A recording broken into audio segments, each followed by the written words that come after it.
Up the blitz, flag is thrown. There's your first down and a lot more for Demaryius Thomas. Swing and a shot by Freeman. Deep into the night. Back-to-back homers for the Braves. Blake Griffin will turn. Shoot a three from the win. Bounce. They go. They cut the big land. They go.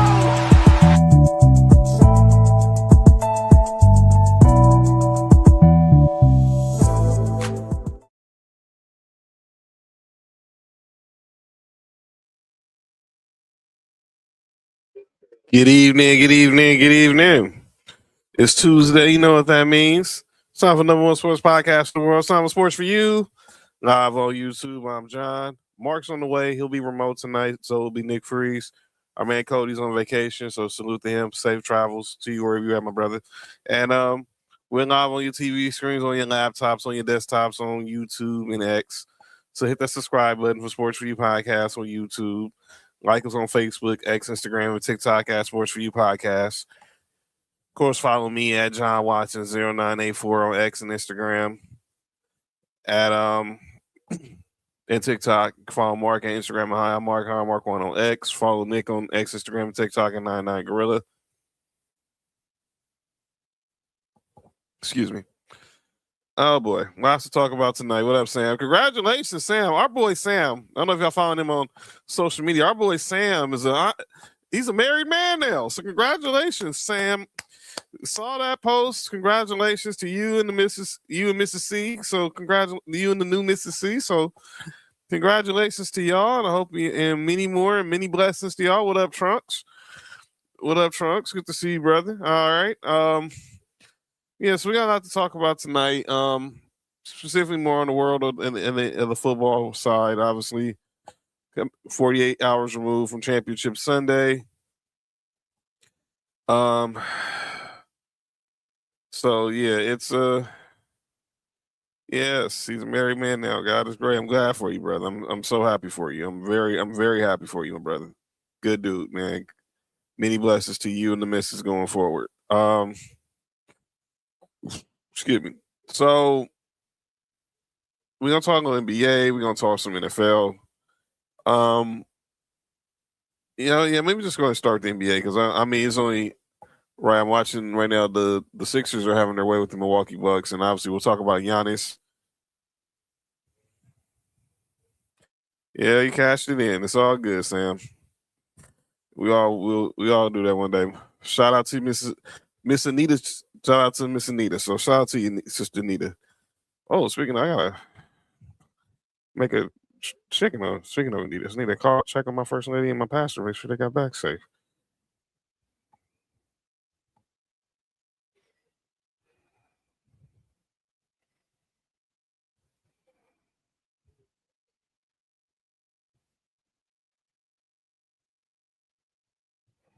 So let's go ahead. I'd be remiss if I just didn't start off with what obviously y'all see the hoodie I got on. It's Kobe, it's Gigi. Yesterday, the 6-year anniversary of that tragic day in 2020, it still don't seem real. That we lost an icon and his daughter with so much promise. That was the last picture we saw of them together at Staples Center the night the Lakers played the Mavs in 2019. That still don't seem real. And as a father of a little girl, it still hits hard. Cause my daughter was 3 when this happened. And I still don't believe it. Yeah, I still don't believe it either, Sam. I always tell the story where I was. I was at church. I was going to our sister church in Long Beach, Golgotha, my pops' church. And I'm sitting on the deacon boards. I normally do every Sunday. And I start getting calls, or I'm in I was in the Lakers. I was working with a Lakers content creating group, Showtime Forum. Shout out to all of them. Golden Knight GFX, Adele, Chaz, Chris, Dave, all them. And everyone just started sharing these rumors, start saying all this stuff. I'm like, there's no way. And then group chat started blowing up. So then, what up, Chris? I start getting calls from my family. What up, Christy? I start getting calls from family people who's asking me, and I'm like, who normally call me, who know on Sundays that I'll be at church. So I get calls from my homegirls, cousins, stepsister call me. They all asking me, did Kobe die in a helicopter crash? And I'm like, get the F out, And then I didn't believe it. Then my deacon was sitting across from me, and he texted me in the middle of church, and I'm like, no way. Asking me the same thing. So, hold on real quick.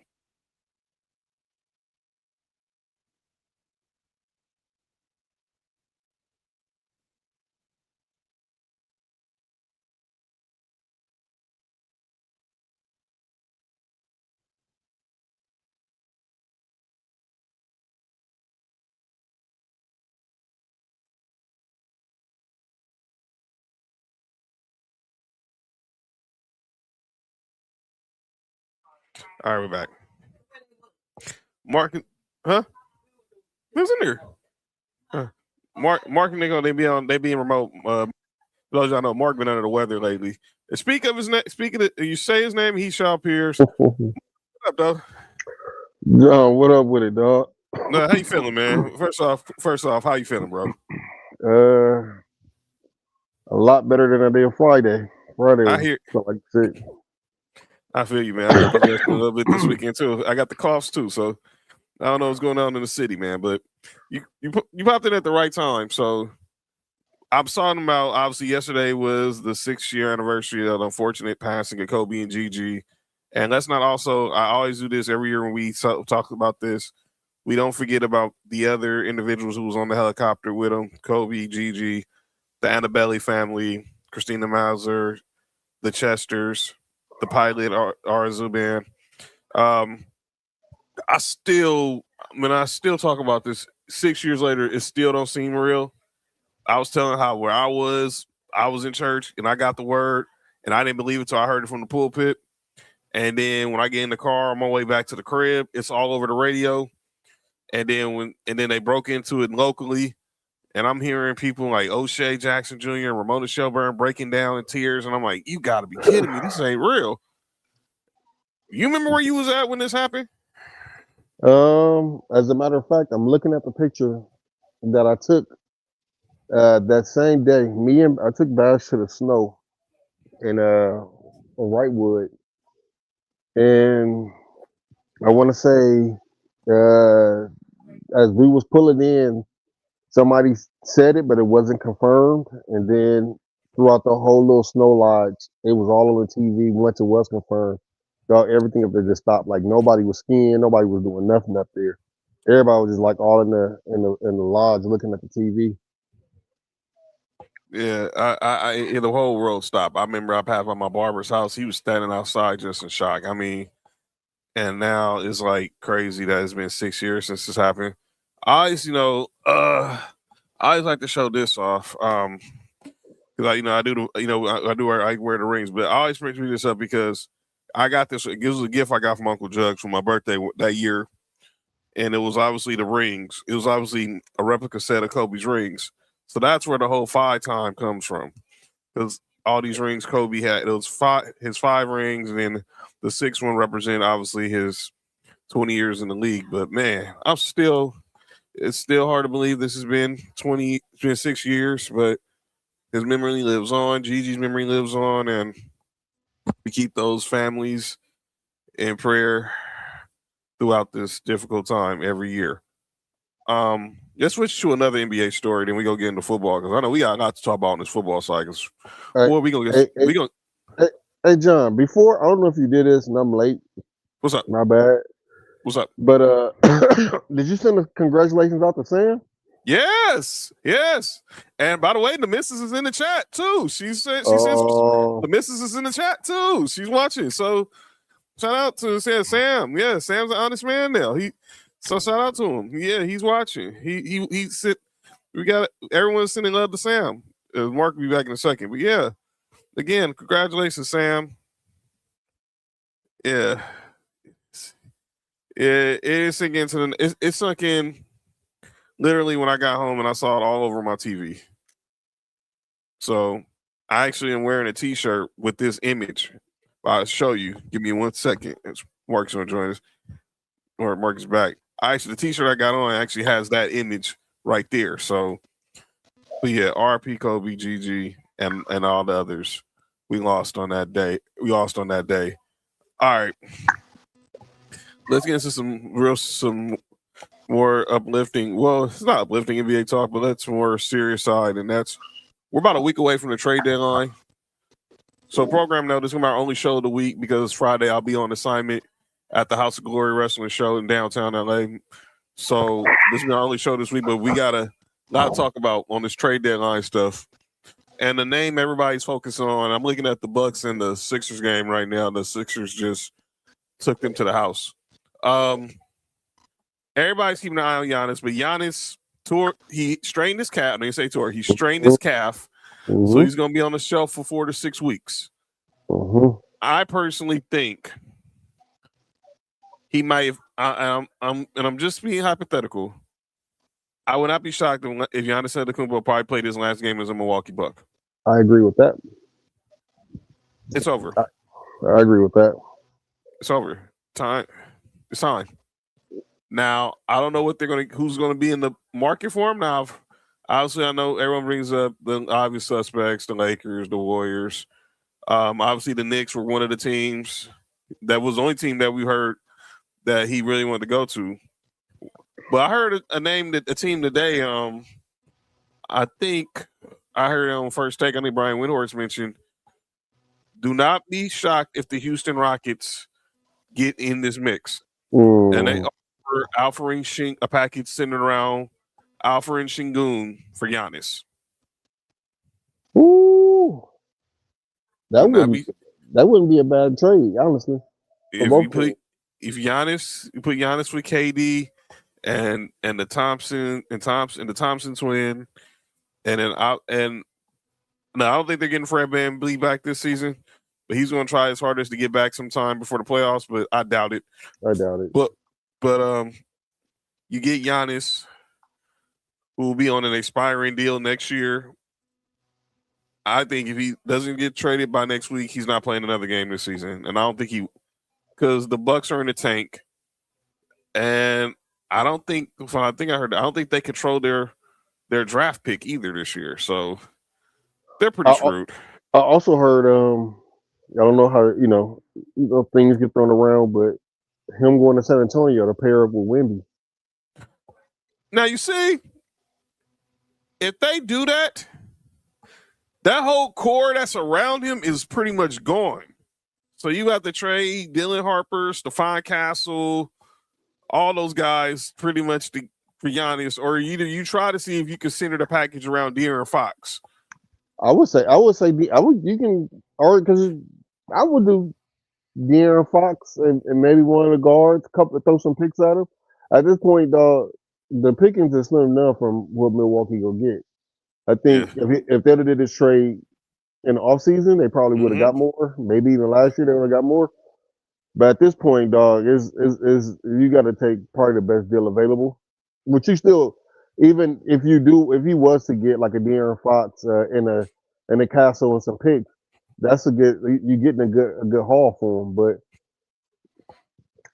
I think the eventually thing they want to keep is or maybe even Stephon Castle, maybe like a Dylan Harper.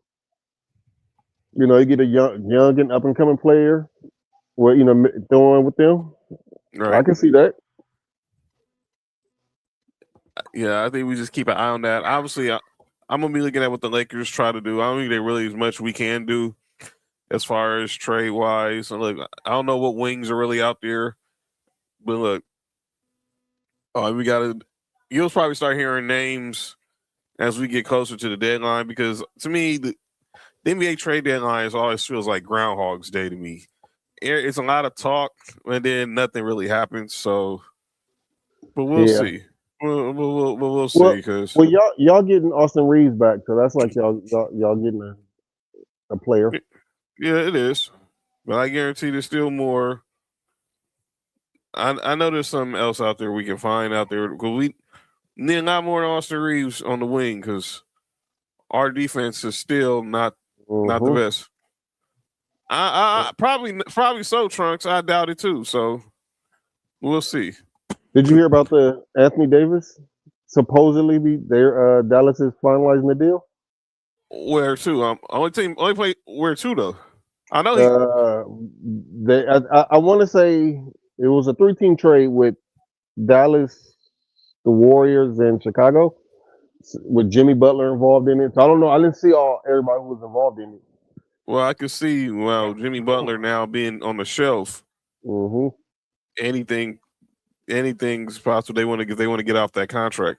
Yep. Another thing about Giannis, I don't know if you heard this rumor. Henry Abbott from True Hoop, he put it out there that Rich Paul is looking to represent Giannis and bring him to Clutch. I don't know if that's a good or a bad thing for him, but so I mean, I don't know. So Rich Paul has been talking to Thanasis to represent, because I think obviously Thanasis, Giannis's brother, is represented by Rich Paul, if I'm not mistaken, and then Rich has to be making making the case that he's the guy who can get the star where he wants to go. So if he's trying, I'd be shocked if I know Giannis is a CAA guy. I'd be shocked if he'd be on the move. If Rich Paul just, boy, that's a week, man. That's a week. You can change reputation quite quickly, but I think if Rich Paul can get him out of Milwaukee, you'll see him in Clutch. I think he want to get him. I think he want to get him Milwaukee that bad. I do too. I think it's just a matter of, it's not even a matter of if, it's just a matter of when. And I think he'll be gone. He'll be gone before you. He'll be gone eventually. Mm-hmm. So we'll talk more about the trade deadline next week on who we can see moving, who are some names that'll be on the lookout. But What those Trent are some of the top names that you be on the lookout for. Is Giannis. I know there's some people talking about maybe DeMar DeRozan could be on the move, possibly from Sacramento. Could be looking at that. The Pelicans not trading nobody, I think, is just flat out stupid. Yeah.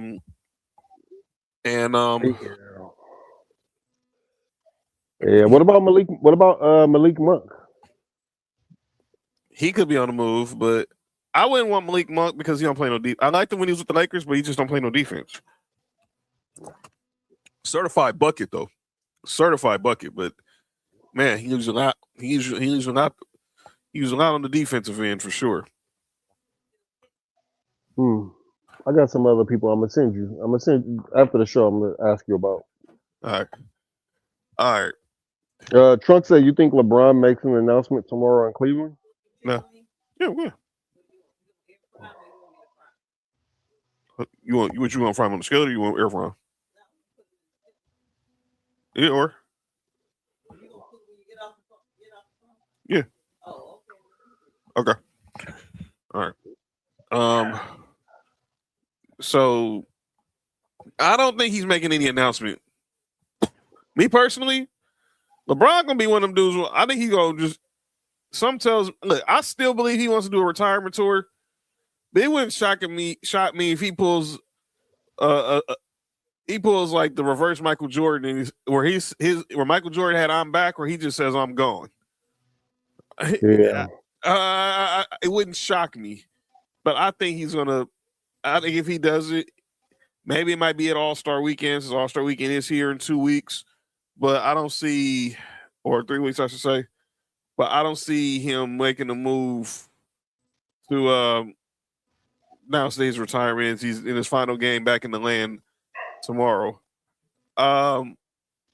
Let's go ahead and get to the NFL, man, because we got to talk about. There's a lot of stuff going on. Yeah, I like Tim Duncan, like Noodle said. So let's go ahead and start talking some NFL because we got some stuff we need to get off our chest about the National Football League. Uh-oh. Well, let me see. No. Well, first off, John, how you feeling, sir? I feel like crap. I mean, if you feel, I feel like, yeah, I hear you, Candace. I told you, Mark. I think the team who would have won the dang Super Bowl was the one. The team who won the Super Bowl was the one who played a couple Saturdays ago.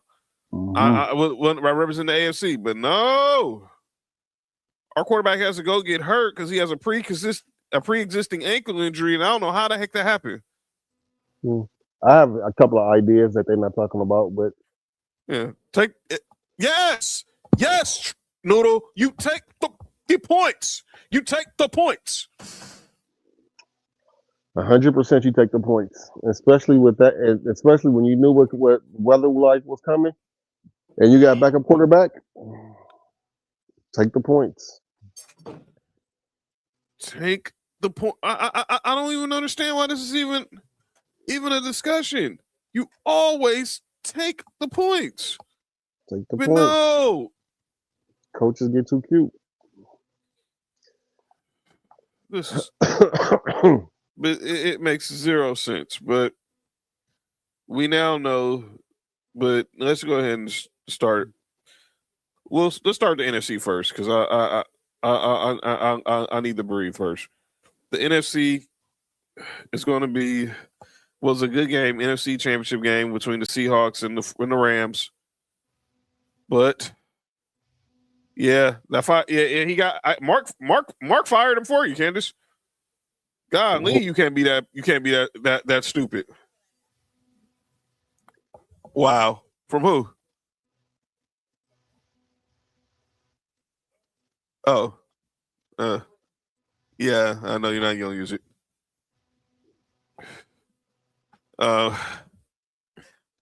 Man. Nah, man. The Rams and the Seahawks was a good game. But boy, the Rams, they sure had a bunch of blunders, specifically on special teams. And obviously, Xavier Smith with that muffed. I don't know what I don't even call it a muffed return because he just fell, and the ball hit him in the hands, and boom, and Seattle recovers it, and boom, what they do? Go score right on the next play. Yep. You can't. I mean, you can't win a game with special teams, but you dang sure can't lose a game on special teams, and that's pretty much what pretty much happened. What pretty much happened. I'm glad the Rams lost. that's hate, Dalton. But oh, shut up, Josh. Anyway,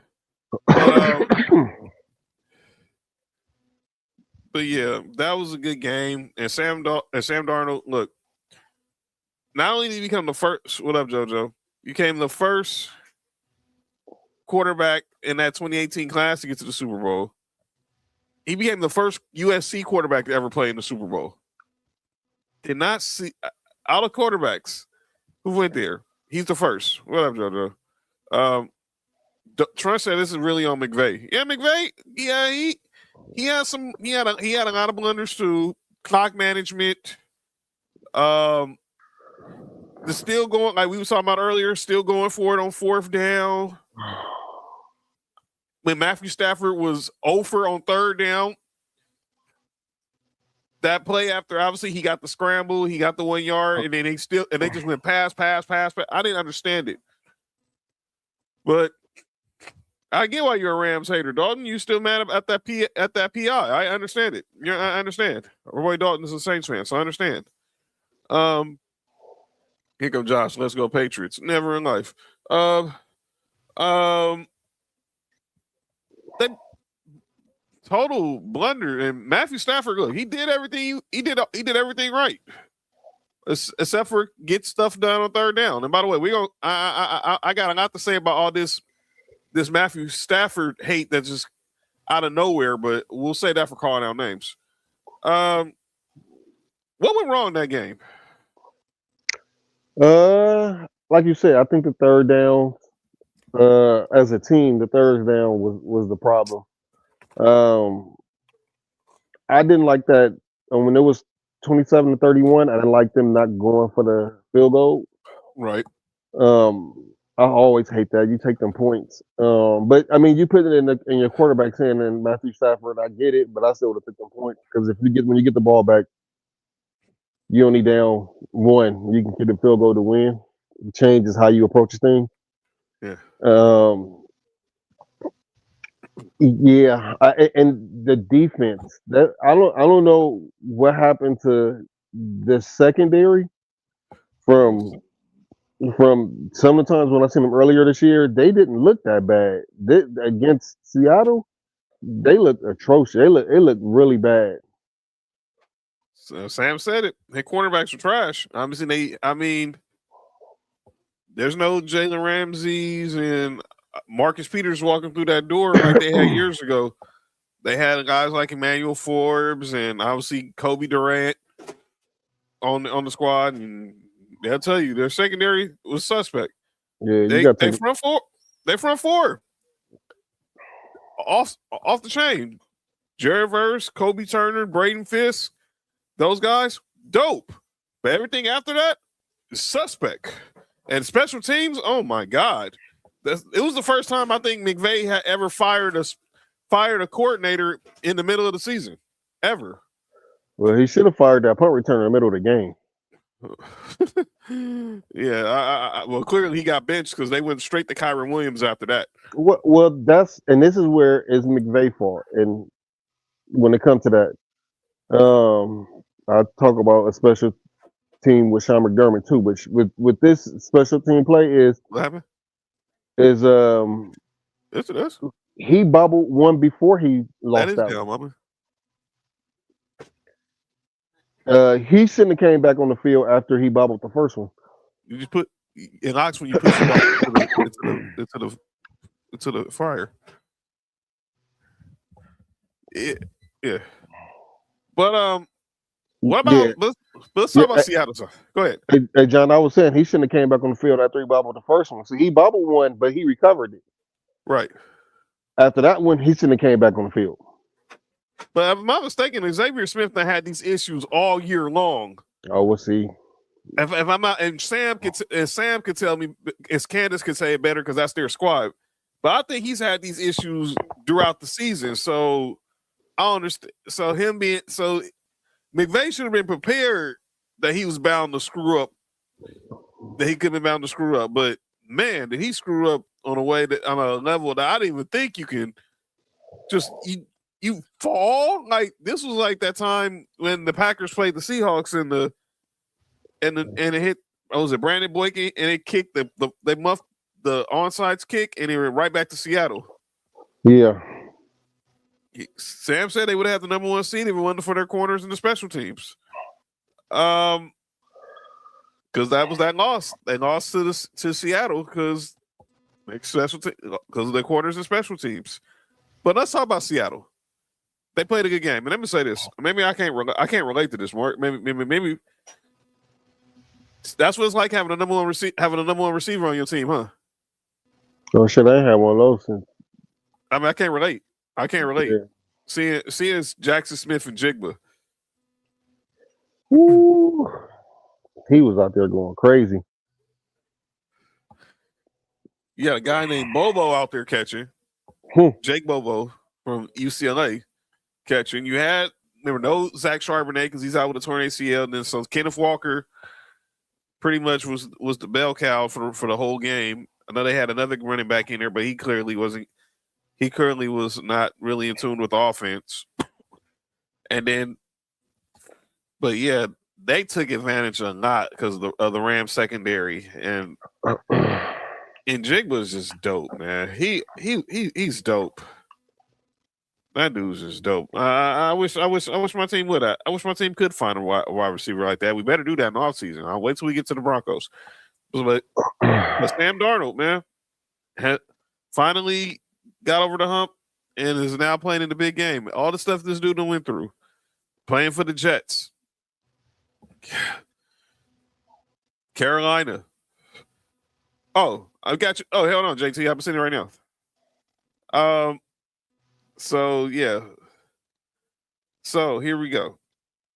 Our brother JT from Marks and Mikes, he's gonna join the chat in a second.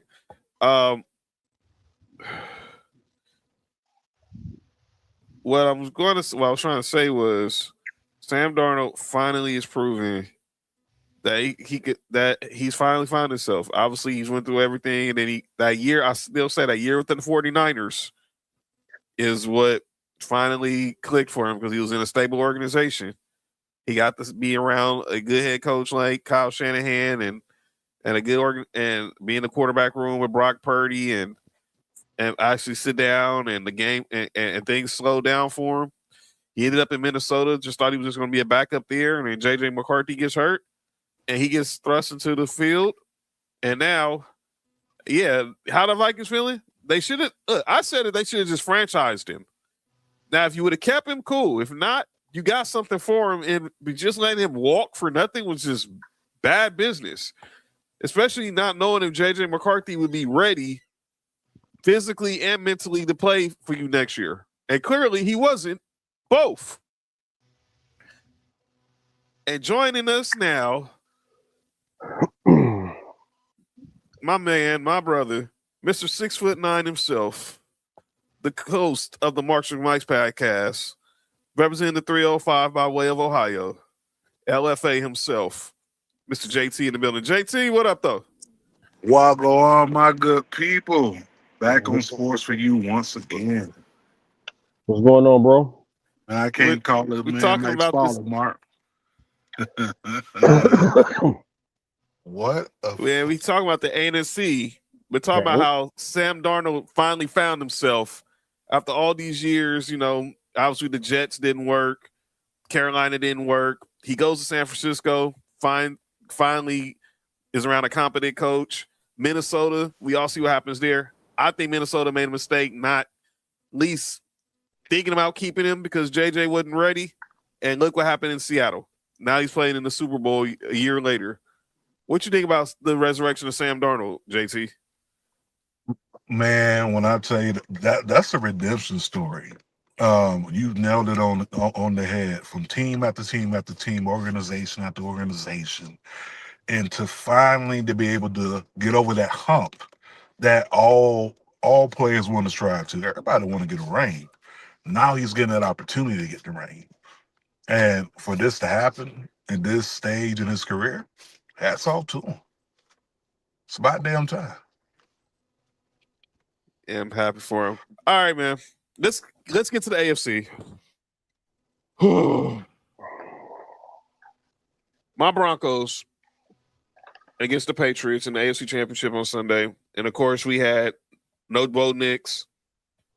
And, obviously, now we go to Jarrett Stidham. And he had a good – well, first drive was trash. Second drive, he was looking good. And then the rest of the game, he started looking like a guy who ain't played football in 2 years. And now the New England Patriots are back in the Super Bowl. I'm going to say this. Well, I'm going to say this because I'm going to let you guys talk because I'm going to have a lot more to say after that. Take the points. Mark, you already know how I'm feeling right now, dog. Go ahead, man. I'm going to let you and JT talk because I'm coming to gather my thoughts now. So I'm going to let you and JT have at it first. First off, I want to say fuck the Patriots. Let's just start there. Secondly, that was, if you like defense, that was a really good game. I really enjoyed it. It was, I just enjoy watching good defensive game. I wasn't a fan of anything Sean Payton did this game. I think maybe that one play action call that Stidham hits our receiver on deep down the field, that might have been the only thing that I liked that Sean Payton did this game. I think other than that, I think Sean Payton at the biggest moment came up really short. Jarrett Stidham, I don't know what was going on. I don't know what he was thinking on some of the plays, but both teams played great defense. And I think that questionable, which I want to ask John about, that questionable fumble is the only reason why I think New England wins that game. Because y'all defense was humming. Y'all defense was going crazy that day, Sunday. All right, hold on, Rick. I agree, bro. That it was a defensive game. Defense sells. Defense wins game. Offense sells tickets. Mm-hmm. That was a very good game of D on both sides, right? Mm-hmm. That call with that fumble, ain't no way. The refs, I'm telling you, man, them refs in somebody's pocket. Vegas, somebody. Because ain't no way you going to tell me you decided on that. You went ahead and just okay. You're not going to tell me what I see with my eyes is not what's happening on the screen. Lawrence had asked me. I heard it from him. That's wrong. Yep. Yep. That decision to go for it at that point, I get the theory of it. You go up 14, then you pretty much win the game there, but you're not trying to win a game in the second quarter. That makes no sense to me. This is going to be a long game. You have to trust your defense. And the Broncos defense was going, like I said, they was all over the field. They was going crazy. You have to, when your defense is playing that good, you have to reward them with at least don't fuck it up offense. All right, man. As a Saints fan, I expect the better play calling. I did too. And this is my problem with what Ann was saying. Sean Payton, and I'm glad she's bringing this up as a Saints fan. Because you know what everyone kept bringing up? When when Drew Brees went down, they brought in Teddy Bridgewater, and Teddy Bridgewater went 5-0. Yeah, in the regular season. This is playoffs. This is the AFC Championship. There's no, you don't get time to make up for your mistakes in the AFC Championship. And you don't get your chance to make it up during the Super Bowl. No. So Sean Payton's play calling was horrendous because know your personnel. Now, bad business. We didn't have J.K. Dobbins because he still wasn't healthy. But I still felt we still keep running the ball. Our defense was humming. And that's why I kept saying with JT, Mark will tell you in our group chat, when everyone kept bringing up they didn't trust in him, I never mentioned him. I was like, but I trust our defense. I trust Vance Joseph's play calling our defense. And I think if we just make timely passes, run the ball, possessions, everything, we'd be good. Sean Payton had to be Sean Payton. And that 4th and 1 was the gist of it. We're up 7-0. You know the snow is coming. Take the points. We'll take the 10-0. Now, to y'all question about the Stidham, I don't even know what that was. Fumble, backwards pass, 2 sheets to the wind. I don't know what the heck was that. It was 7 points. I know that much because it would have been 7 points whether they ran it in on the recovery, or they got the 7 points on the Drake May play anyway. So it didn't really matter. But say that doesn't happen, even if that does happen, we're still up a field goal. Even if that doesn't play happen, it's still 10-3.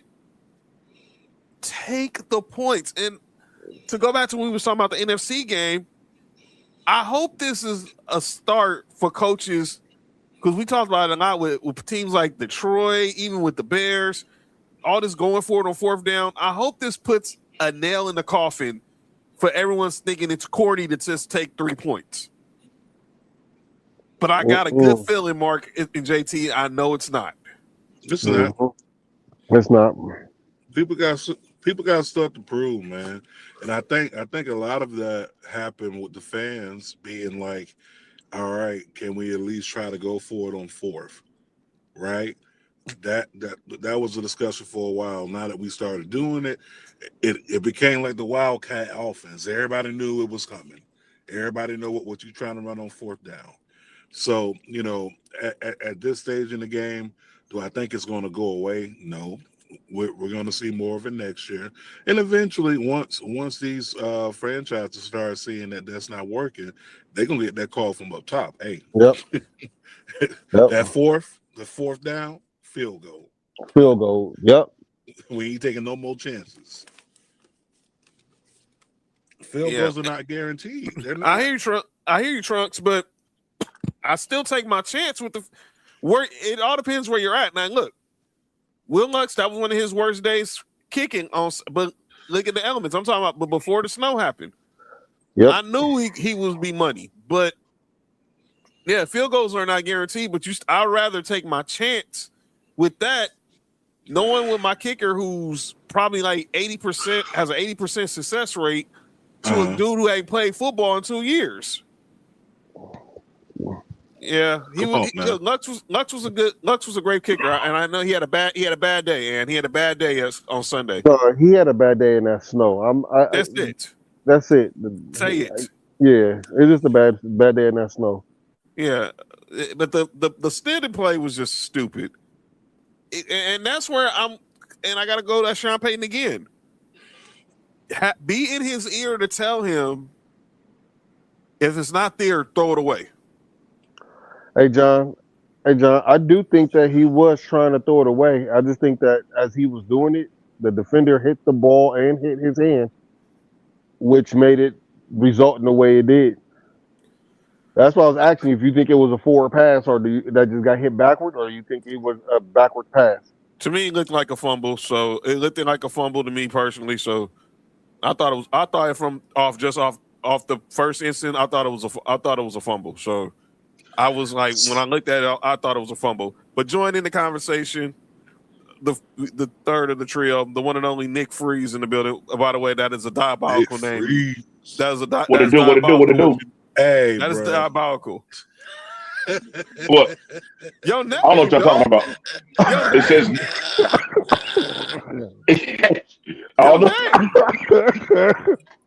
don't know what y'all talking about, player. The shenanigans, bro. Like, dude, you're not hosting the show with Ray Charles.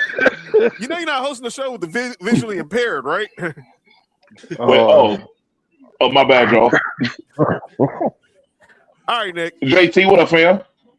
What up, man? What it do, man? You already know. Same old, same old. All right, Nick. I done gave my. You probably done heard me say a lot of my thoughts on what happened on Sunday with the Broncos. Let me get your thoughts on what you think went wrong in the AFC Championship. Y'all done have Bo Nix. Besides that,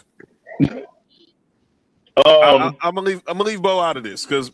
And by the way, I got thoughts on that too, but I'm gonna leave Bo out of this. All right, for sure. I think on the offensive side, I think that Sean Payton could have took a little bit more chances outside of the one obvious chance that he shouldn't have took.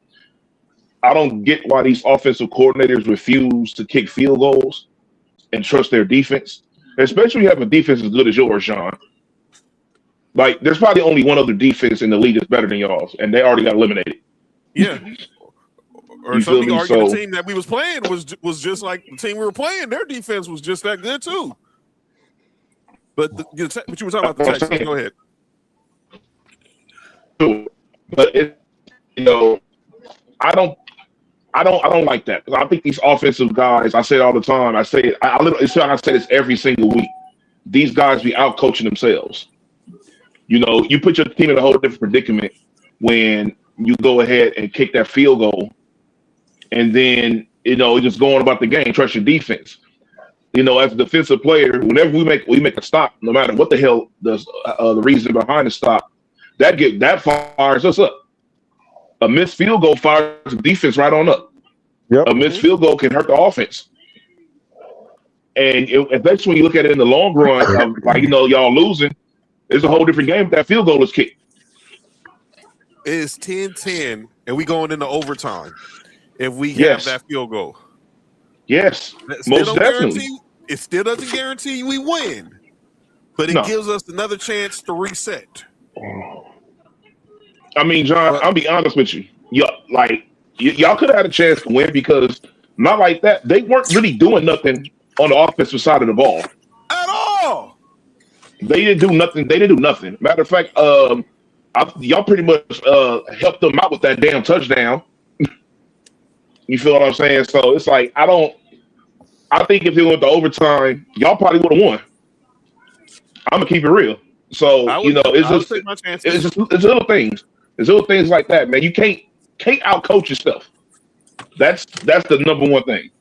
You got to be the smartest guy in the room all the time. Sometimes shit is black and white. It really is. You got a is. chance to get points. Just get the damn points, dog. There's especially in a playoff game. I hate fucking analytics. Analytics is the stupidest shit that could ever happen in sports. Yep. It's ruined every sport that people overuse analytics in. It's ruined basketball. It's ruined the decision making in football. It's just it's so dumb. And I was saying this before you logged in, Nick. I was saying it to Mark and JT.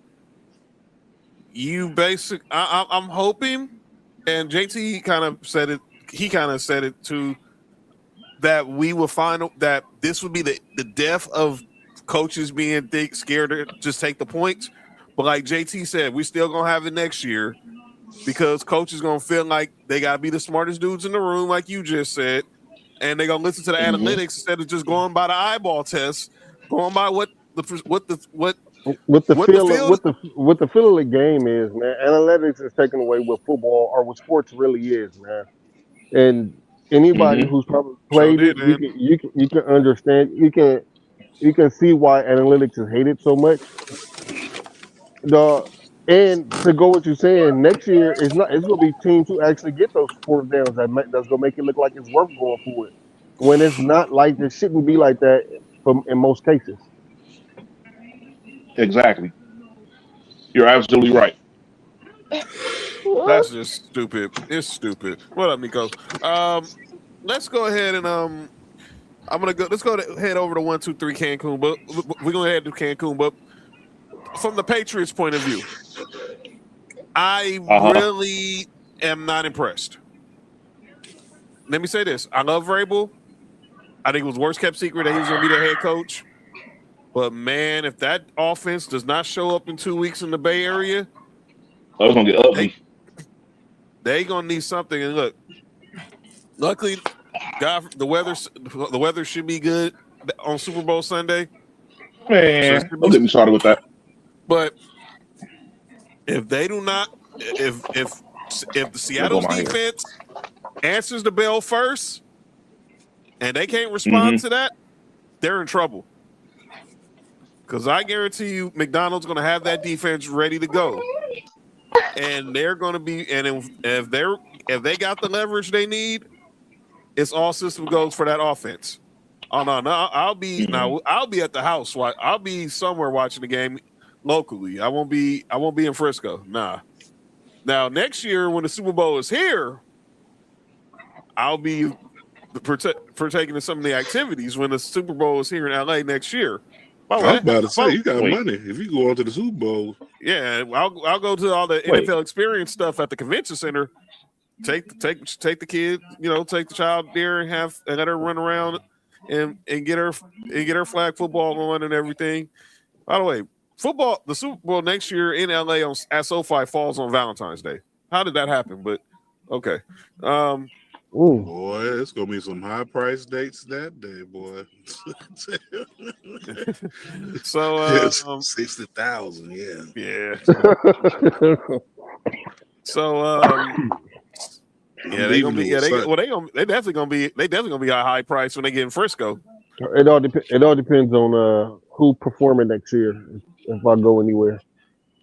Well, we know who's performing this year, and it's gonna be up this year with who's performing this year. I don't care what anyone says. When Benito hits that stage, it is going to be electric. Ain't that y'all defensive end? Who? Benito. Yeah, but fortunately, he had a good game too. He had a good year. I'm still don't understand how he wasn't an All-Pro, but that's a whole nother conversation. But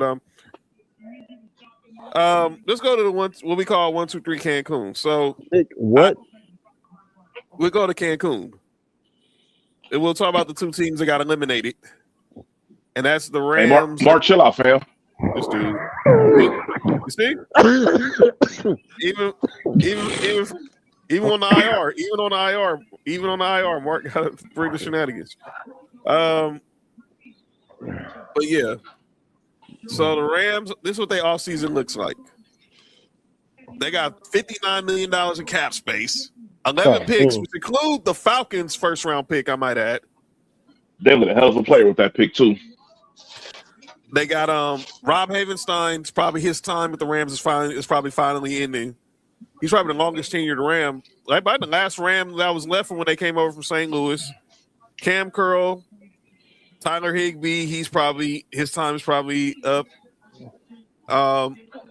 Puka's eligible for an extension. Byron Young's eligible for an extension. Kobe Turner's eligible for an extension. So all three of them are probably about to get paid. Darius Williams, Ty Hamilton. Anybody on that list, Nick? Stand out? Obviously, the three extensions is the ones that everyone's going to be looking at. How much they going to pay Puka? And obviously, because you don't want to lose. Because obviously, you can't afford to lose Kobe Turner or Byron Young. No. I think they should re-sign Cam Curl. He's a very good safety, and I think he brings a lot of physicality to that defense that that you need, and it's a well balanced because they're pretty much physical at each level, and so I think he's a very good piece, and he covers well enough. He's not the best coverage guy, but he covers well enough. So, but I think, the way they use him, you could drop him in the box and everything to add with those, with that defensive line and that front seven that they have over there. I think that's a guy that they should keep, and I don't think he's going to be too expensive either. JT, you see what these wide receivers are getting? Yeah, they're getting big bad, big bread. So is Puka going to be in that category? So. Puka, probably yes. I know that most of those free agents, they may keep one, if that, because I think they're going to try to make a move for anyone that's available that's going to help strengthen their defense. I think that first round pick, that's what we really got to watch out for. Because we got a lot of people coming out, a lot of good people coming out this year. But Puka definitely gonna get extended. I don't know about Turner. I don't know about Turner, bro.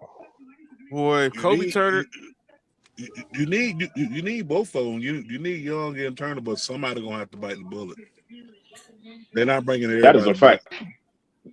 If it had to be one to me, it'd be my guy from Tennessee, Byron Young. That front four with Kobe, that front four with Jared Verse, Brady Fisk, and Kobe Turner is a problem, dude. Yeah. Somebody got to go. I'm sorry, but they can't keep everybody. I think the only way they can keep all three of them is if somebody take a team-friendly deal. But who gonna take that deal? Puka ain't taking no team-friendly discount. That's what I was about to say. Puka ain't taking no discount. I can say that now. Puka ain't taking no discount. It's not gonna be Puka. I think it'll be one of the linemen. I think like you were saying, I think it will be Kobe Turner that probably will take the home that will give the discount. I also think that them losing Tyler Higbee is gonna be big for him too. By the way, last pick from the Jeff Fisher era. Last real pick from him and Rob Havenstein, probably the last two guys from the Jeff Fisher era, still on the Rams. Well, shit, one of them may be gone, man. Yeah, so we'll see. The Rams got a lot of money to spend, and Les Snead, he says F them picks with the quickness. But when I look at y'all got to help me with my Broncos right now. We got a lot, and finally we're off Russell Wilson's contract. So now we got money to spend. We got $35 million in cap space. We got 9 picks. Obviously, we probably have to lose John Franklin-Myers. I don't want to lose Alex Singleton. One, he's a leader. His story alone, what he went through this year, not knowing this dude had testicular cancer and he went out there and played games, is just, you need dudes like that. Justin Stranad, I liked him. He's a dope linebacker. I want to keep J.K. Dobbins, but man, the injuries just really. You can always find a running back. You already got one. But I need a physical bell cow though. RJ Harvey's dope, but I need someone to compliment him. Because McGofflin's cool, but he's more of a change of pace back, and we need at least one who's more of a physical runner. That way, Harvey don't have to be that. He could be a physical runner, but he could still be a change of pace back. Ben Powers. Wait, you said McConkey? I said McLaughlin, dude. What's wrong with you? Oh, my bad. Ben Powers, definitely bring that. Dude is wild, man. Hey, I'll go say it who. Is that what a Bella Danger said? That was a Bella Danger was saying? Nigga, I thought. Never mind. No. Both of y'all stop. Everybody stop. Y'all tripping. Y'all tripping. Mark my bad. We don't have to sign him to an extension yet, but we'll see. And then I like Evan Ingram, but I think we can find another tight end in the draft. So, but look, get us some wide receivers. We can't be leading the NFL in drops no more, dude. 47 drops, Nick. 47. Yeah, that's crazy. That is crazy. And I like Cortland Sutton, dude. I like Troy Franklin, but we gotta get another one, number one. Y'all need a number one because I think Cortland works better than number two. Yes, I like McLaughlin and Harvey. Our O-line is dope. That's why we got to keep Ben Powers. We had 2 all-pro linemen in Garrett Bowles and Quinn Myers, but they didn't have a good day on Sunday. They got pushed around by that Patriots front four. So now it would be Mims if I had to keep one. Need a deep threat. But we'll see. But let's go ahead and get some other NFL news. All right, man. Coaching Carousel is still spinning in the NFL right now. And boy, we got some news on coaches. First off, on the coordinator side, former Giants head coach Brian Dable, former Bills offensive coordinator, also is now the new offensive coordinator in Tennessee under Robert Saleh. So he'll be now That calling the plays is for Ken a Ward. wonderful, excellent hire. If you're a high defensive guy like that, you get you a great offensive mind, and that's exactly what he did. You got you a number 1 overall quarterback. Oh man, you learn from your first stint. Yeah, don't hire Nathaniel Hackett. I got questions about Brian Dable, but I ask y'all after the show. All right. So Brian Dable's going to Tennessee, but let's get to we had 2 more hirings in the head coaching world. All right. What are we doing in Pittsburgh? What are we doing in Pittsburgh? We just going out just signing anybody just because they're from Pittsburgh? I mean, what? Hey, come on, dude. I don't get this hire. This for a historic franchise has only had 3 coaches their entire stint. To hire a guy like him and to not hire a young guy at that is even crazier because they don't fire coaches. So it's like, how long does he really got to be a coach?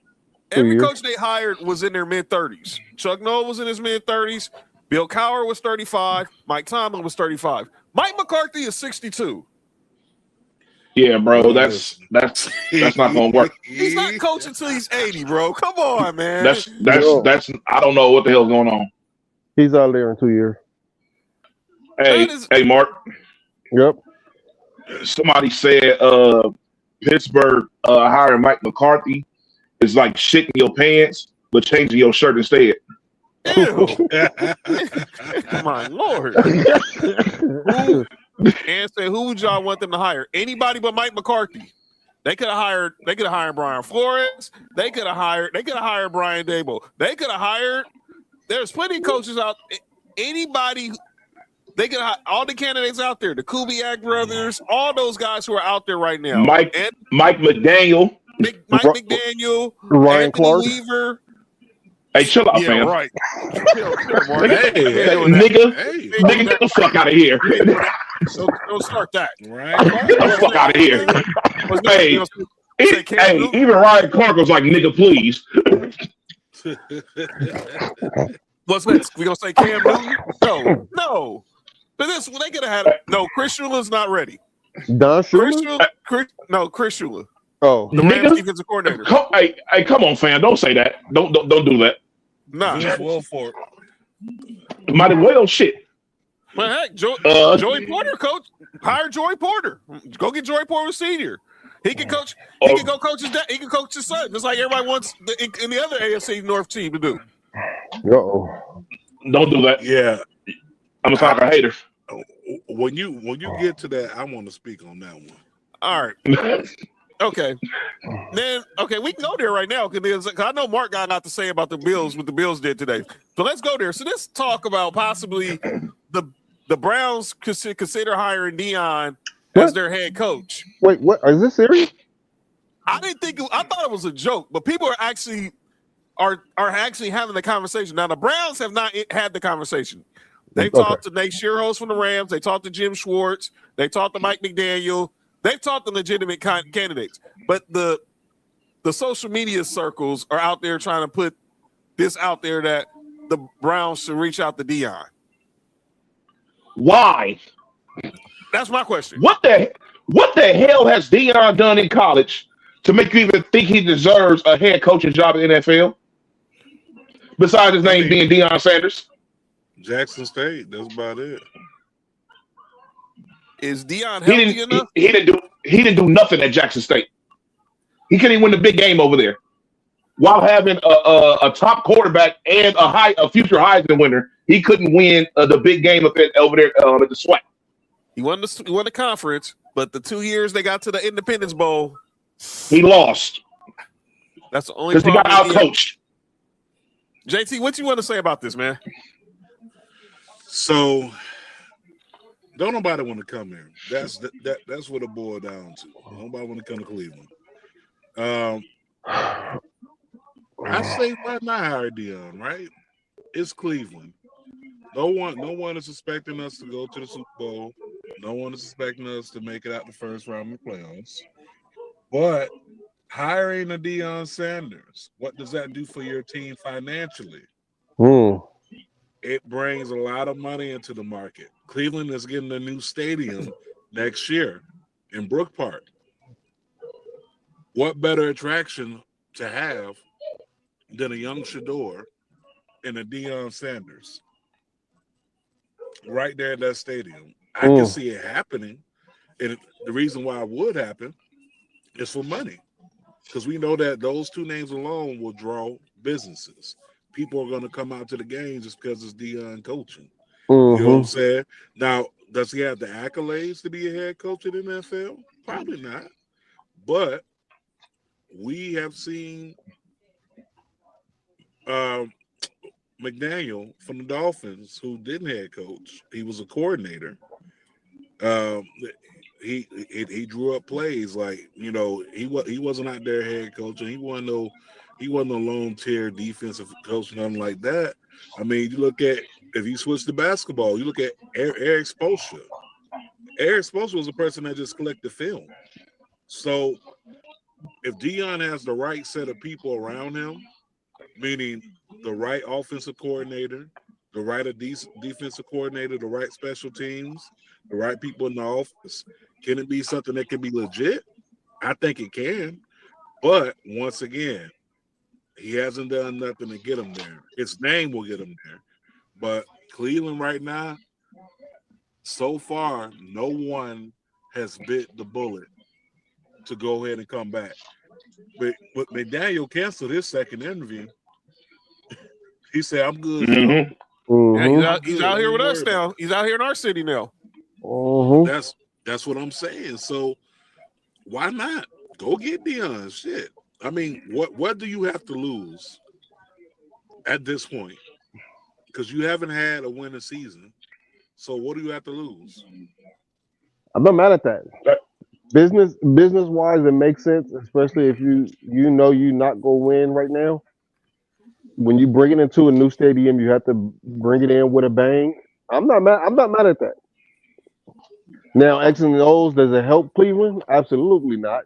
But I think, like JT said, financially, business wise, for the Cleveland organization and even the surrounding area, it's gonna bring in a ton of money, dog. For 1 year. I wouldn't say for 1 year. For 2 years. He'll I like Deion at least two. He'll get 2 years. He'll get 2 years. Boy, oh boy. But what if, though? You think the Browns is a shit show now? But what if? What if Deion actually come out the gate first 6 games? He owned it. Browns 6-0, and then they fuck around in Madden. No.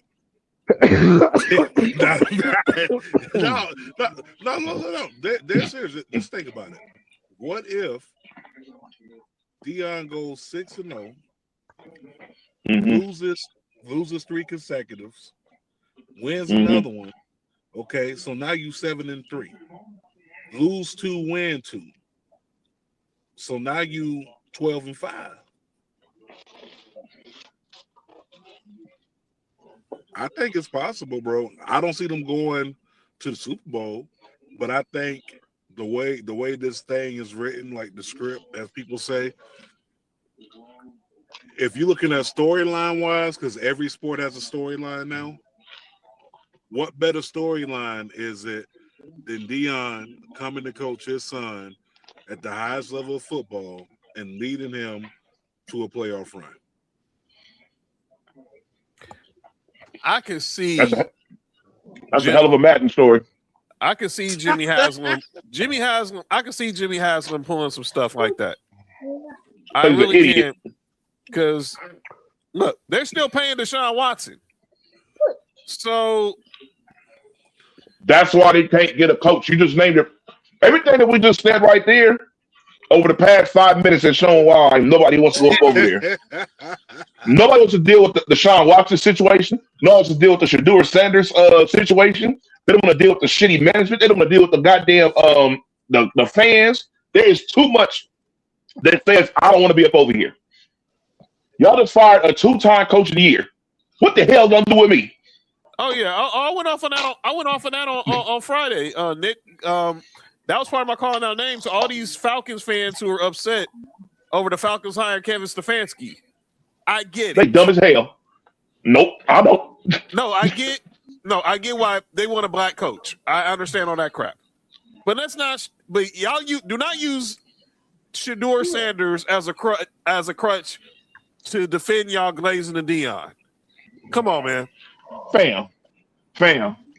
Look. First and foremost, Atlanta. That's what they doing. That's all it is. Look, they mad because Atlanta Falcons fans. On dirty. Come on, go ahead, Nick. He was there. He was there for 4 years, y'all. Y'all chill out. First and foremost, y'all didn't even have the best version of Dion. Y'all didn't do nothing when Dion was there. So let's just chill. Y'all just drafting him. When it was time to cut the check, he got up out of there. He wanted to go play for an organization that wanted to win. He said, "I'm cool on losing up over here in Atlanta."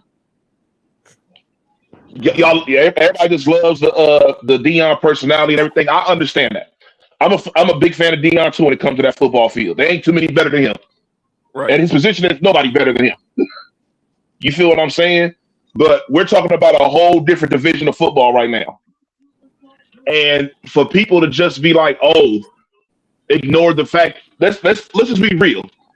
If Stefanski this is probably the last straw for Stefanski. Yep. He like, all right, y'all, because what probably happened was they told him to draft his quarterback, and he drafted his quarterback. No matter how bad the dude played, he was still a rookie. We've seen plenty of quarterbacks have terrible rookie years and at least play average the year after that. You got to see development. Not everybody is fucking Andrew Luck off the rip. You feel what I'm saying? Mm-hmm. So he probably got hit with I can draft my guy. All right, cool. And then Cleveland was like, "Oh shit, let's make some money. Let's go ahead and draft Shedeur too." What the hell are y'all thinking? There's too many moves that aren't smart football moves. That's why they can't get a damn coach over there. I'm like this. That's true. You got a 2-time coach of the year. Let him cook. Ask Nick Chubb what I guarantee you, if I'm Bijan Robinson, I'm on the phone with Nick Chubb. Like, what was it like in his offense? Nick what? Nick, relax. Relax. What is going on? My God. This dude, wow, man. Hey. That was unnecessary. Yeah, well, hey, Mark, chill out, fam. Like, it really was. Like, you didn't know what that dude's last name was. Just diabolical. But anyway, Mark, we've took too long to talk about it. Let's go ahead. Your new head coach, one Joseph Brady. Your OC was promoted to head coach today. 5-year deal. There's talk about him bringing in my guy Jim Leonard from the Broncos as y'all new DC. Former Bills player. Relax. Former Bills safety Jim Leonard, I might add. Mm-hmm. Bella, relax. Hey, yo. Did you call her earlier? Yo, no, I didn't. Get out, Nick. Get out, Nick. Get out, Nick. Wait, you didn't call her earlier? I did not. You know you ain't right. Did you say she was dangerous? You know what, Nick? Okay, Nick. I see what type of stuff you trying to start. Okay. Dude's out here trying to start nuclear in the show. Anyway, former LSU OC when Joe Burrow was there, when Joe Burrow and Jamar Chase and Justin Jefferson won the Natty against Clemson. But here we go, man. I told y'all this. That's why I highlighted it and replied to it in our group chat. Everything I knew this was gonna happen. Everything that happened, it happened at such a fast pace. The day after we lost to y'all, John, Joe Brady had 2 interviews, one with the Ravens and one with the Dolphins. We fired Sean McDermott Monday. That opened up the window for me to say they're going to hire Joe Brady. They don't want him to leave the building. And they went along with all these other interviewing all the candidates, but I knew Joe Brady wasn't going to leave the building. I'm not sure if that's a person I wanted, but it is what it is. Who did you want, It's a Mark? very safe pick. Either the OC from Jacksonville or Clint Kubiak. Okay. Well, they both will be. Well, we know. Well, Jacksonville announced that he's staying put. Obviously, because now that job is taken. But Clint Kubiak, he can't be hired until after the Super Bowl now, because of league rules. Right. JT, you like this for our boy Mark, man? He obviously he's been through a lot as a Bills fan, and obviously, if you watched our show, he's been very consistent with his praise and criticism of past coach Sean McDermott, and he's always said the defense was the issue. And now they're getting the offensive coach who was calling the plays for Josh Allen. Now the question is he going to be still calling the plays for Josh Allen? You like this for Buffalo? I like this for Buffalo, but here's the thing. You're in a new role. So at this time, you have to find someone that has that same mindset as you, as an offensive coach, or someone that knows it just a little bit better or has a different approach. But it's a good move. I mean, you're keeping it in-house, but once again, it's going to be an uphill battle, right? Because you got to look at what Buffalo's done over the past 3-4 years. They've been contenders. They've been inside that spot. They got a hell of a quarterback. They got a hell of a offensive line. You know what I'm saying? So you just have to really, really see if he can build off of what they've been doing over these past few years and kind of implement some of those factors, not all of them, because obviously some of those factors led them to going to Cancun for the last couple of years. But it's a good move. Is he going to be the one calling for Josh Allen? I don't know. He is. If it's me though, if it's me and I got promoted to head coach, I'm taking that up off me. Like I'm there for like advice, but when it comes down for the offensive play calling, I want someone to do that because I need to focus on the game itself as a head coach, not worry about the offensive plays. I can get my input, but I need me an offensive coordinator. Nick? I see it as a very safe move, which is what Brandon Beane does. He doesn't take risks to make his team better.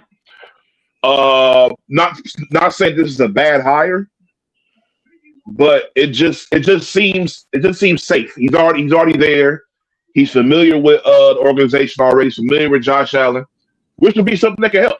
You know, I may like by the time it's like halfway through the season, this move may look genius. You feel what I'm saying?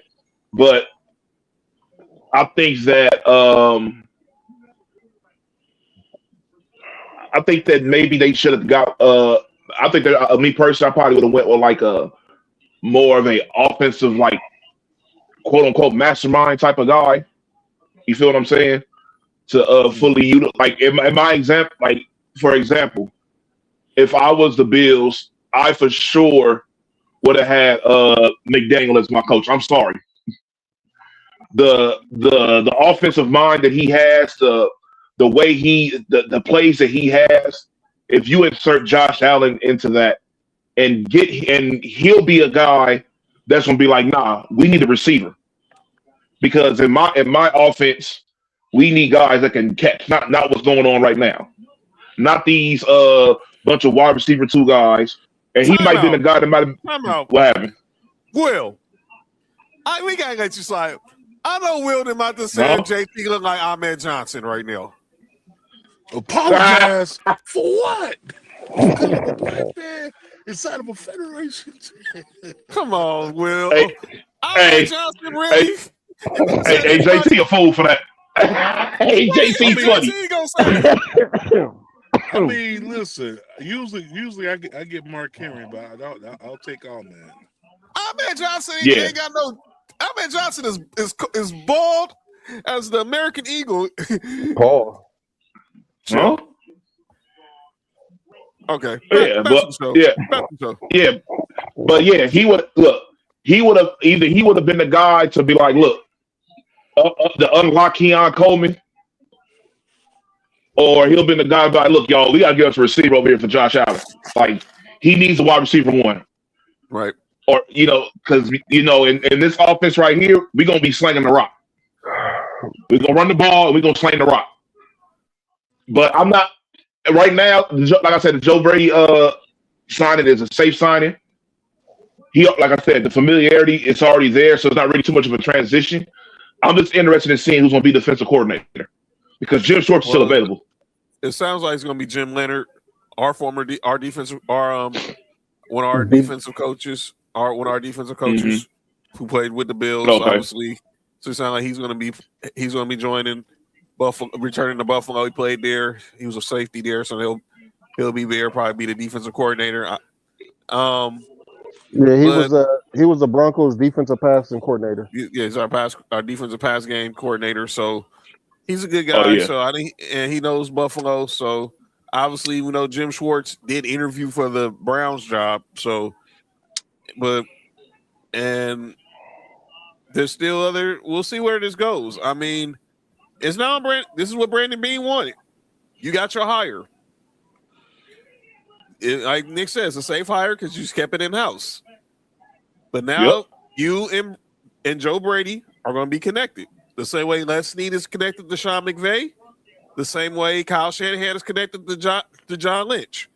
You're going to be connected to Joe Brady to this hire, and if y'all don't succeed or put some, and I mean succeed, y'all got to at least get to the Super Bowl. Let's see. But we got to talk. But talking about Super Bowls, this is going to be a precursor into our calling out names. So we're a week away from the NFL honors, and next Tuesday we're going to do our NFL honors picks. But one of the NFL, but next obviously we do the NFL honors special next Thursday. They have the Pro Football Hall of Fame the class is announced. Well, we found out one person who won't be a part of that class. One William J. Belichick will not be a part of that class. So Bill Belichick was up for Hall of Fame induction this year in the coaches category. You need at least 40 votes out of 50 to get into the Pro Football Hall to be eligible for enshrinement. There were at least 11 people who did not. We don't know the exact count. But we know there were at least 11 people who did not vote Bill Belichick for first ballot enshrinement into the Pro Football Hall of Fame. The same year that Robert Kraft is also eligible for enshrinement in the Pro Football Hall of Fame. Bunch of haters. Who's going first?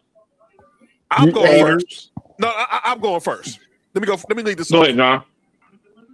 If y'all watch Sports for You, me, Mark, and Nick, we've been so critical of the Pro Baseball Hall of Fame. Because what's Mark always said? Imagine the NBA having the Basketball Hall of Fame not having Michael Jordan in it. We say that about Barry Bonds. Imagine having the greatest coach in pro football history not be first ballot. What are we talking about?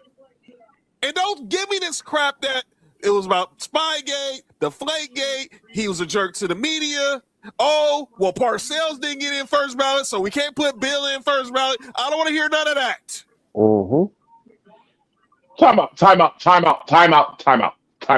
out. Whoa. I didn't know that. You mean even Nico said, whoa.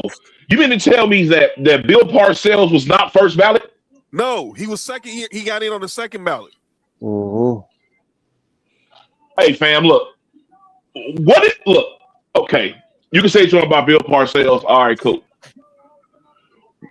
You have to tell me what in the hell disqualifies Bill Belichick from going into the Hall of Fame. He's been to more Super Bowls than half of the league. Facts. Like, fam, more than half the league. I need to know these 3 Like, coaches. it makes no sense. I don't care who they are. I need to know who these 3 coaches are. I'm going to look them up. I know. I refuse to believe any. I don't give a damn. Bill Walsh. I love Bill Walsh. We know that. We all love Bill Walsh. But no, one of the greatest offensive coaches ever. But no, Bill Belichick. No, I'm sorry. I refuse to believe. No, there's nothing you can tell me to be like, this is the reason why this guy didn't go to the Hall of Fame. You want to say Spygate, the Deflategate shit? That was for 1 fucking year. What about the rest of them? And said it was Don Shula, Tom Landry, and Chuck Noll. He's better than all of them.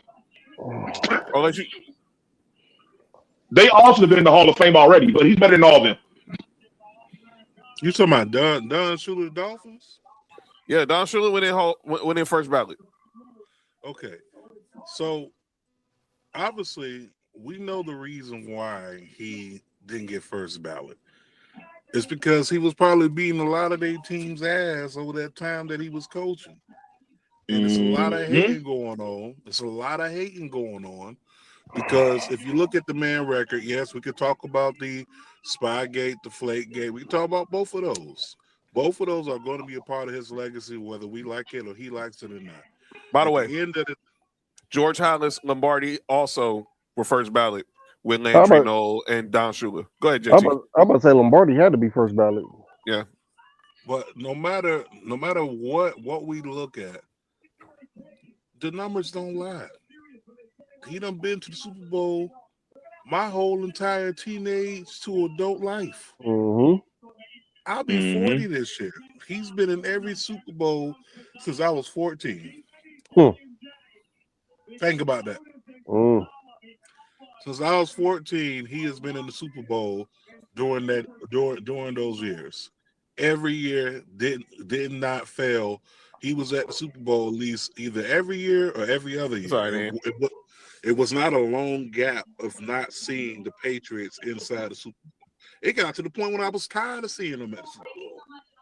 So that should let you know right then and there that he should be first ballot Hall of Fame. He got Tom Brady. How many rings did Tom get? 6? 7. He got 6. 6 with the Patriots, 1 with Tampa. 6, 7. One with the Buccaneers, 6 with the Patriots. Come on, man. What are we talking about? Stop it. And 2 as the defensive coordinator with the Giants. I'm about to say he coached the best defensive player of all time. Come on, man. What are we talking about? Go ahead, Mark. This is crazy. Y'all pretty much said everything. Like as a Bills fan, I've seen that up close and personal. It shouldn't have been no first ballot. He should have been first ballot of fame. No questions asked. What happened, JT? How about that? Mark, you not gonna sit there and act like I can't read your goddamn name.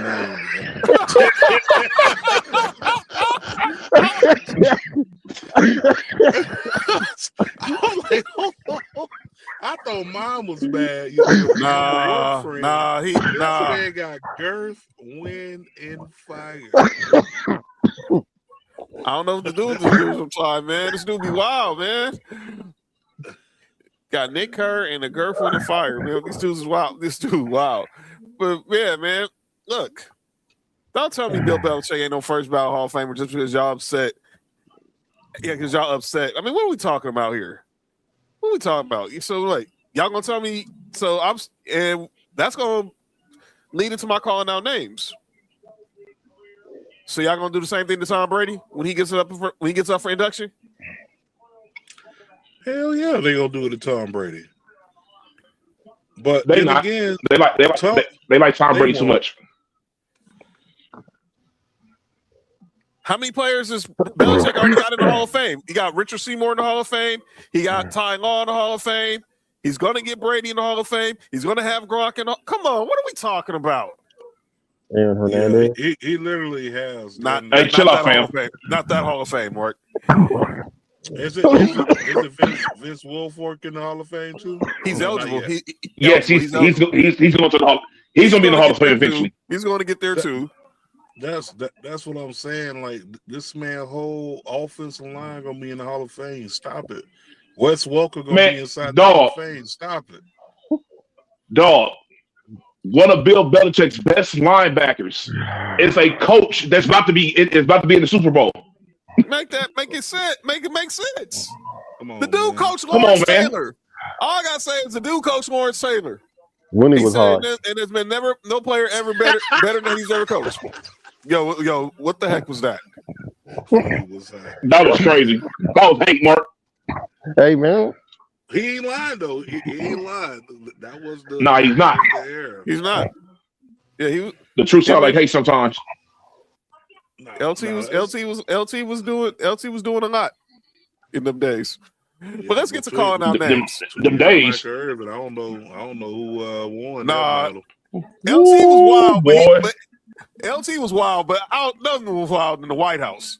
By the way, JT, you know that's the name of Michael Irvin's new podcast, right? On Netflix? Yeah, the White House. Yeah. That's never mind. Wasn't Jordan cool with him? Relax, Mark. All right. Hey, who did more coke in North Carolina? Jordan or Lawrence Taylor? No, Lawrence Taylor did more coke. Probably did more coke than the whole dang university. University probably at that time. No, LT was definitely. So Jordan was just there, just over there drinking Gatorade and orange juice. All right, cool. I didn't say that. He said that when he got into the NBA. I don't think he knew what Gatorade was when he was at North Carolina. But LT was definitely getting high before games. I guarantee that. But let's get to calling out names. I need to get to this. I got people I need to call out. So it's two people for the same category for the same reason. Rob Parker, Bomani Jones. Oh my god. Oh my god. This whole theory. Rob Parker, you're wrong trying to say that the Patriots are cheaters, so Belichick and Brady don't need to be in the Hall of Fame. Stop it. You're not. Man, shut up. Shut up. But this whole theory that Matthew Stafford is not already a Hall of Famer is where did this conversation come from? So, black media. It's facts. Because I was saying that he was a Hall of Famer in Detroit. He was like, and this is where Rob Parker saying, well, we can't forget what he did in Detroit. What, put up almost 50,000 passing yards? He was a Hall of Famer in Detroit. He just wasn't winning. Ask Calvin Johnson, who had his best career receiving with. Ask Kenny Galladay. Ask Cooper Kupp. Come on, man. Ask Puka. Hell, Devontae Adams has led the league in touchdowns again. Nate Burleson. You want me? Come on, man. What are we talking about? Yeah, we're not going to do that. So he says, Matt. Go ahead, Nick. I don't understand the Matthew Stafford hate. The guy was humble as he could be up over there. Everybody, and the crazy thing is how the media shifts narratives. Because so many people when he was in Detroit was like, man, if he was putting these numbers somewhere else, he would be a easy Hall of Famer. He's putting up 5,000 yards on this team, or if he was doing that on this team, he'd easily beat this and that. And then he goes to a team where he actually does the shit on. Now they're hating on him. Fuck all that. Move the goalposts. Yeah. Basically saying like, well, we can't. He can't rewrite what he did in Detroit. Yes, he did. He won a Super Bowl the first year he was in LA. What did Steve Young do with the Buccaneers? Nothing. And nobody gives a shit about that at all. No effing way Matt Ryan gets in before Matt Stafford. No. And Matt Stafford's going to be MVP. And Matt Stafford's going to be MVP next week. So let me just give y'all a spoiler. What? Matthew Stafford will be the What Brett Favre doing in Atlanta?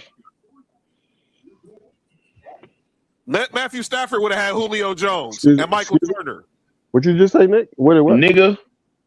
What did Brett Favre do in Atlanta? He steal from black people? No, that's what he did. He's still doing that. All right, go ahead. That's what he did in Mississippi. He did in Green Bay too. Never mind. Jones and Roddy White and Michael Turner and Tony Gonzalez. Oh my God, What? bro, fam. Hey, John, can I if you're calling off names, can I have a calling off names too? Of course. This is gonna hurt me to say it. It's about to sound bad coming out of my mouth, but black media. No, you're right. Oh yeah, You're right. It's been a resurgence between these black sports analysts for some odd reason hating on white quarterbacks recently. I don't know what's going on right now. I just heard Cam Newton say Justin Fields is better than Sam Darnold. He said that. Hold on. That was last year for the season. That was still crazy, but yeah, that was last year. It was last year. Stupid as hell. It was still made no dang sense. He would take Justin Fields over Sam Darnold. I'm like, no, you wouldn't. My point still stands. Yeah, for sure. By the way, the Jets got to pay Sam Darnold, got to pay Justin Fields, Aaron Rodgers, and Sauce Gardner next year. Hey, fam. They cook.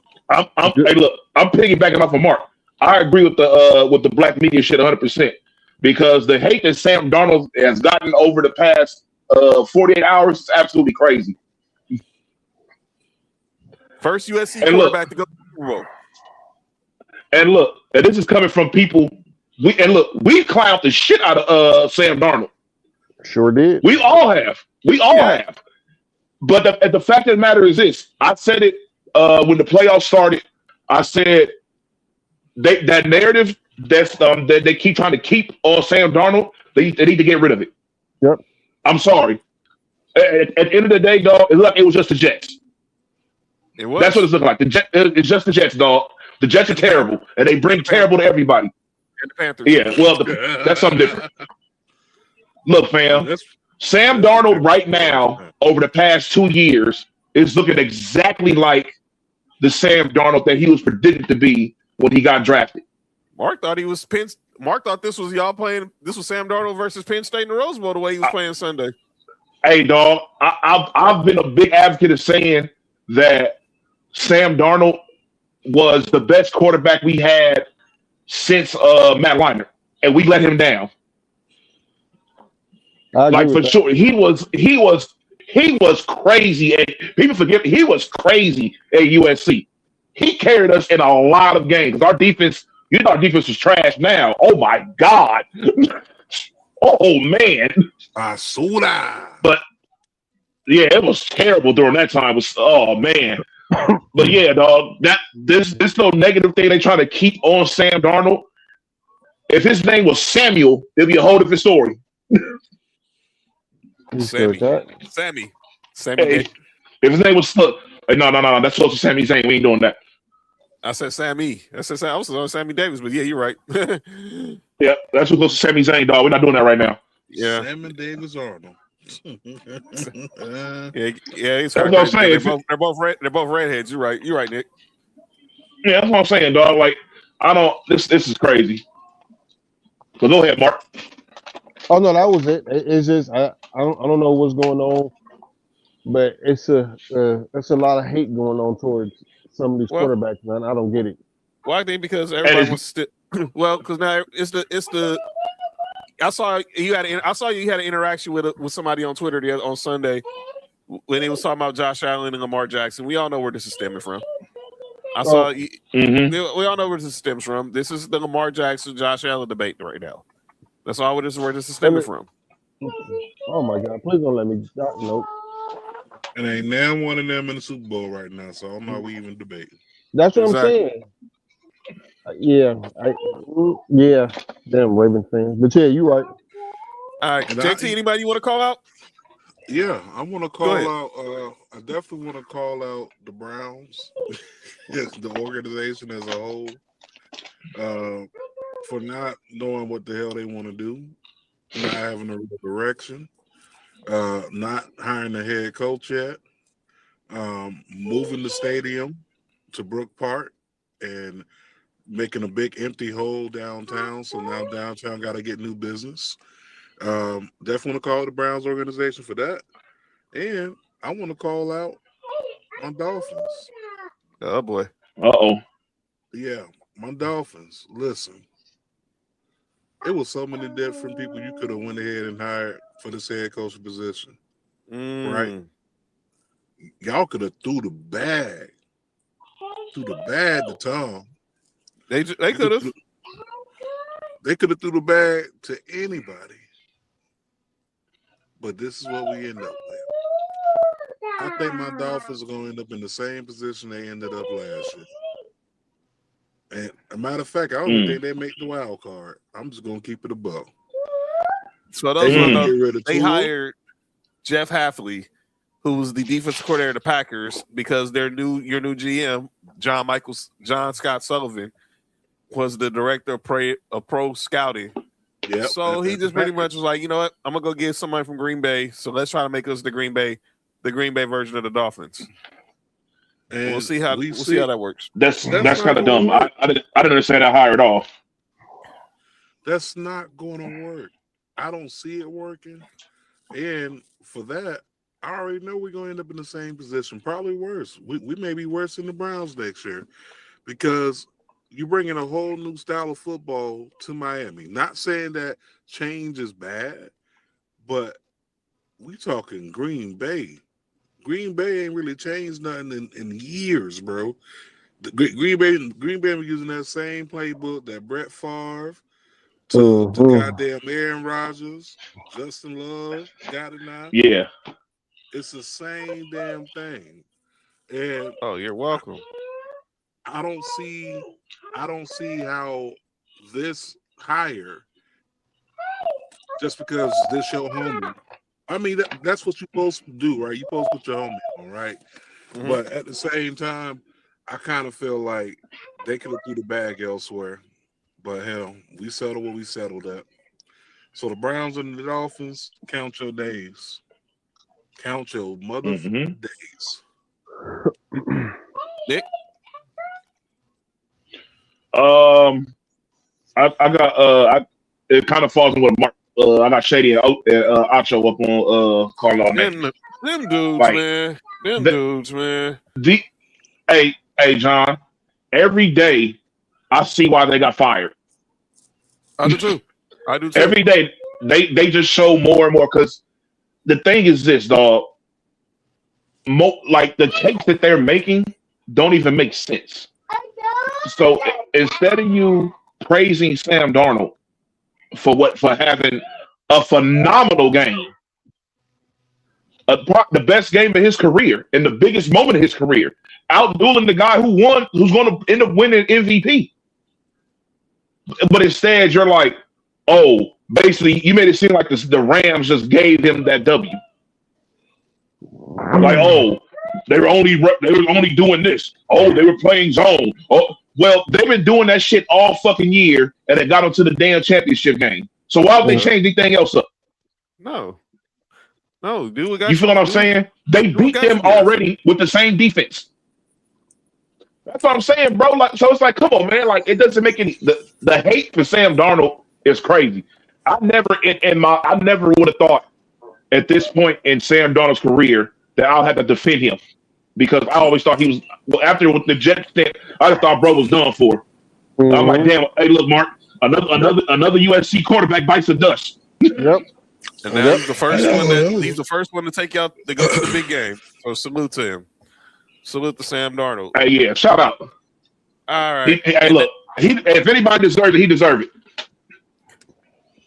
Before Carson Palmer, Matt Leinart, Pat Hayden, all the great McKay, all the great quarterbacks, Sam Darnold's the first USC quarterback to play on Super Bowl Sunday.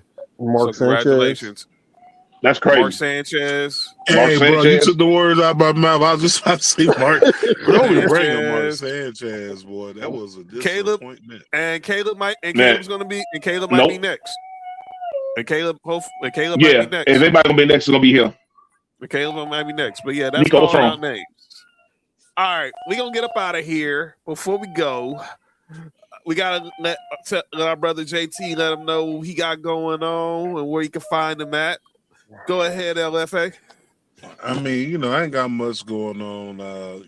Got a couple of interviews getting ready to drop pretty soon, so stay tuned. Also, I got Exodus Pro coming up in March. This Sunday, I will be on After the Slam. Myself and Cheech will be there at 4 p.m. Shout out to Of Cheech. course, every Thursday, lockdown between 10 o'clock, 10:15 p.m. until catch us on Marks with Mikes. Thursday nights, Eastern Standard Time. For my people out there on the West Coast, that is between 7 p.m. and 7:15. That's when we're going to start. End time is whenever you feel like closing the bell. Also, got some other things coming up as well that we will release news on. Got a chance to do a real dope game show that'll be dropping soon. So, yeah, just a few things, and of course, you know, make sure you definitely follow the Coach Class Network, Townhouse Media, in Sports for You, the whole gang. You feel me? Know what it is. All right, so programming note.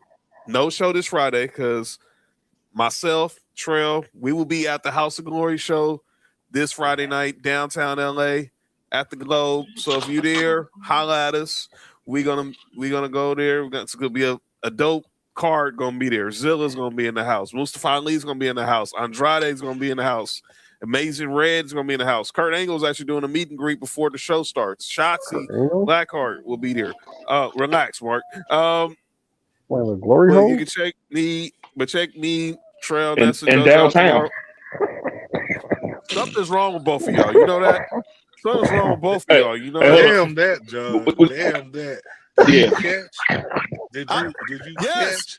catch? I try to ignore it, Hallelujah. JT. Trust me. Hey, I try to John. ignore it. Hey, John. Hey, John. Hey, hurry up in the show so we get the clip, John. I just make sure All right, see what time it was. We good. So, Are we good? All right, cool. Yeah, we're good. Sports for You, rest of tomorrow, our Royal Rumble preview. And then, like I said, you catch JT Thursday on Marks and Mikes. You can check out Humble Roses, but you also check out Mimi Morning Show also tomorrow. And then Friday, like I said, no show Friday because I'll be at the House of Glory show.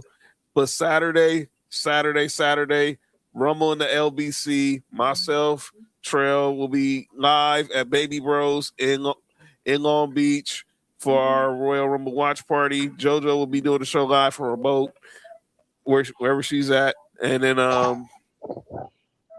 depending on the weather, hope weather permitting, make sure everything is good down there in the Florida area. And then we'll be back on next Tuesday because it's Super Week. Cody's gonna be back with us next week, and then we'll preview the big game. We'll talk NBA trade deadline and get ready for the big game in the Bay. So Mark, get better. Nick, you what the hell? What happened? Now you know you ain't right for that. You know you ain't right. You stole that from me. You know what I'm saying? That's copyright infringement. First of all.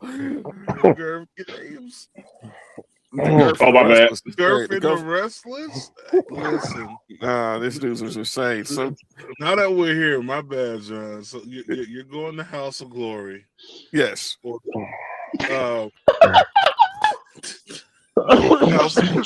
House of Glory. Let me know if you're ready to Master P. Wait, there's a nigga named Master P at the Glory Hole. All right, Nick. We'll get up out of here. Let me know if you're ready to Master P. All right, for sure. We will see y'all tomorrow. Sports Wrestling, and you'll see the three of us next Tuesday. JT might pull up again next week. You just never know. This has been Sports for You. I'm John. That's Nick. That's Nick. Nah. That's JT. We'll see y'all next week. Peace out, everybody.